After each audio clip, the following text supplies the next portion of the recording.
Hey guys, welcome and welcome back to my channel. I have more scary stories today, so go ahead and get your snacks, get your drinks. I just have some water over here. Go ahead and get cozy and let's get started. When I was 3, my parents moved us into a new neighborhood. The house was nice but kind of old. The neighborhood was an old 50s tract home area, so it had a pretty varied group of people living there. As soon as we moved in, my dad started to notice weird things with me. He would hear me giggling and laughing in my room, and whenever he went in and asked what was so funny, I would tell him that the kids were being funny.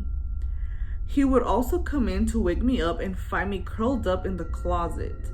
This happened over and over again, but my parents didn't think much of it because I was a pretty imaginative kid. The thing that wigged them out the most was that I flat out refused to walk out of the front door. I would scream and yell and cry until one of my parents carried me in and out of the house. When you walked in the front door, to the right there was a closet, and to the left there was a low brick wall that separated the front door from the living room. It was about 4 feet high and about 3 feet long, just a room divider, but I never touched it or wanted to be near it. After we had lived there for a few months, my dad started making some renovations to the house. Among them was demolishing the wall. My parents dropped my brother and I off at our grandparents' the day they were going to do it, so that we wouldn't be underfoot. We didn't end up going home for a week. When my dad knocked down the wall, he called the police. Inside the brick wall, there were bones that turned out to be from children. The cops never did figure out who put them there. The house had been owned by a lot of people, many of them who had rented it out. So it's just one of the many weird things that happened in my town that was never figured out. That is so messed up. Those poor kids. I hate that they never found out who did it. This story actually reminds me of another story that I told in a previous video about them demolishing a wall and also finding bones in there. I'm gonna try to put it up somewhere over here, or maybe just in the description box or something like that if you want to check it out. The person that wrote that story actually left a news article that I actually put in the video, so definitely go check it out. Alright, so now on to the second story. One of my best friends told me this story when we were growing up. A long time ago, he was driving home from a family picnic with his parents somewhere in South America. Anyways, they stopped at a light and he's sitting window side. He told me that when he looked over into the adjacent car waiting for the light, there was a woman holding a baby, but the baby's face was that of an old man. The baby's eyes kind of realized he was staring and looked over at him and smiled. Granted, this must have been like a 25-second interaction, but my buddy remembered it. He thought it was really strange, but didn't give it much mind. Thinks his eyes were playing a game. Anyhow, they get home and he decided to chill out in the community pool. So he heads down and does a couple of laps and decides to head back up to the apartment. Apparently, when he tried going back upstairs, he couldn't find his apartment. Mind you, he must have been 13 to 14 at this time and had been spending the summer in this distant country. He wasn't drinking or doing drugs. However, he was adamant about knowing where the apartment was. He would go up the stairs and all of a sudden be on the wrong floor, or go down and suddenly be up. He told me he did this for what felt like 15 minutes. Finally, he started to freak out and his cousin comes out down the stairs and she freaks out. She's happy to see him, but apparently he'd been gone for almost 4 hours. He told me he didn't even realize the sun had begun to set. He had great explanation for it, but he said it was just like being in the bubble, and things just felt off once he couldn't find the apartment. But running into his cousin somehow brought him out of it. He's also certain that the baby has something to do with the experience. Okay, so has anyone experienced missing time before, or know someone that has? Because this story kind of reminds me of a story that my dad told me once. So it's about a man who lived by the woods and every day he would go out for a walk in the woods. So this day, like normal, he went out for his normal walk and he got a little lost, right? He said it was probably maybe 30-40 minutes that he was lost, but he eventually found his way back home. So when he got home, he said that everyone was shocked because he had been missing for 5 years. And he still looked exactly the same, but everyone else looked different. He even had a daughter who was pregnant when he went out for that walk, and now he was 5 years old.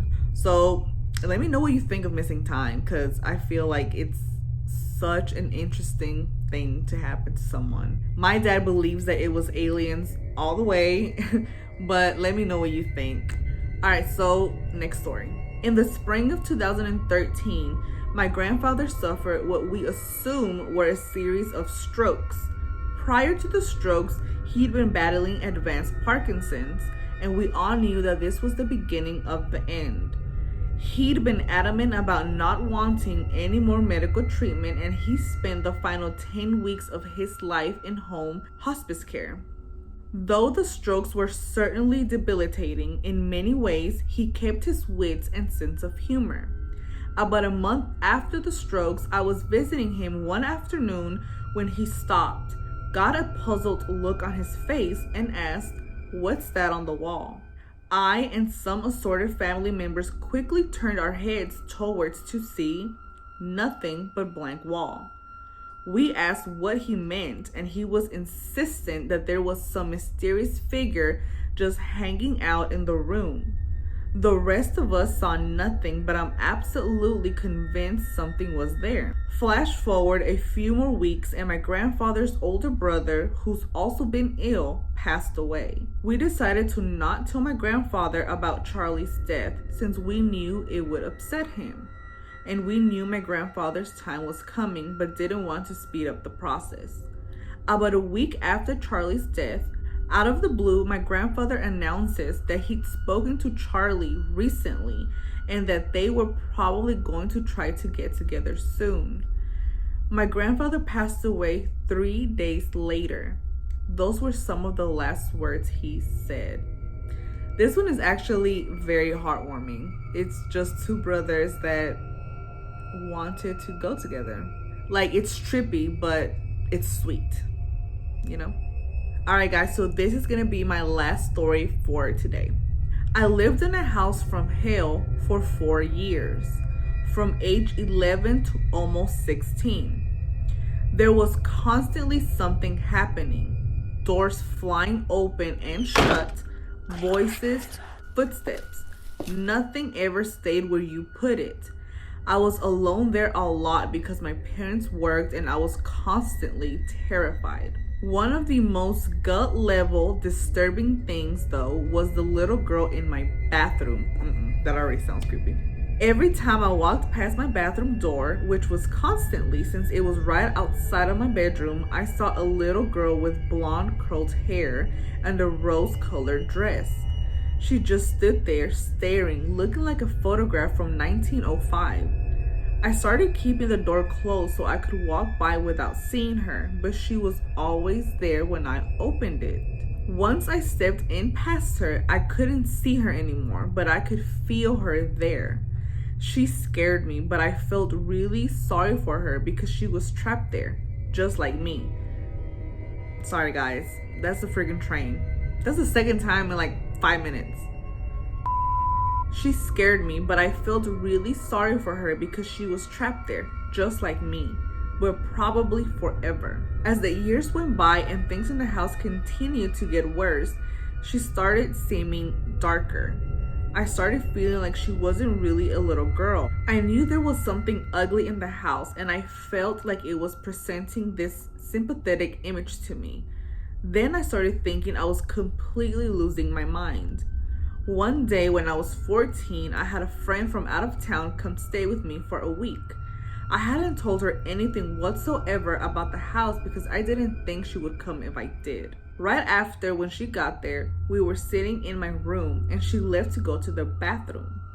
About a minute later, she walked back in with a puzzled look on her face and said, So there's a little girl in your bathroom.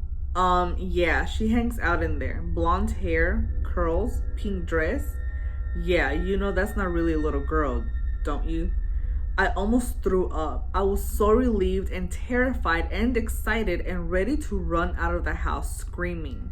She wouldn't use my bathroom for the rest of the week, and I started using it as little as possible without pissing off my parents, who did not want to believe. Eventually, we moved out and I could not have been happier. I distanced myself from it mentally as much as I could. Then, when I was 18, I took another friend on a road trip to pack up a few things I left in the house. My parents hadn't managed to sell it and wouldn't for 5 more years. The minute we got on the property, my friend seemed uncomfortable. When we came around the bend in the long, steep driveway, he went completely white. I could tell something was wrong, but he insisted he was okay. So when we got to work, after a while, he asked to use the bathroom and I directed him to mine. Not 20 seconds after he left, he came running back in, gasping for breath, and slammed the bedroom door behind him. He started babbling about a little blonde girl who isn't really a little girl. All of a sudden, he went dead still, looked me in the eye, and very solemnly said, "She's not happy with you. You left and you weren't supposed to." We threw whatever we could grab in 2 trips in my car. After, I walked him to another bathroom and waited outside the door, and got the fuck out at top speed. If I was that friend that slept over her house for a week and she didn't tell me that her house was freaking haunted, I would have been so mad. I would have probably called my parents to just come pick me up.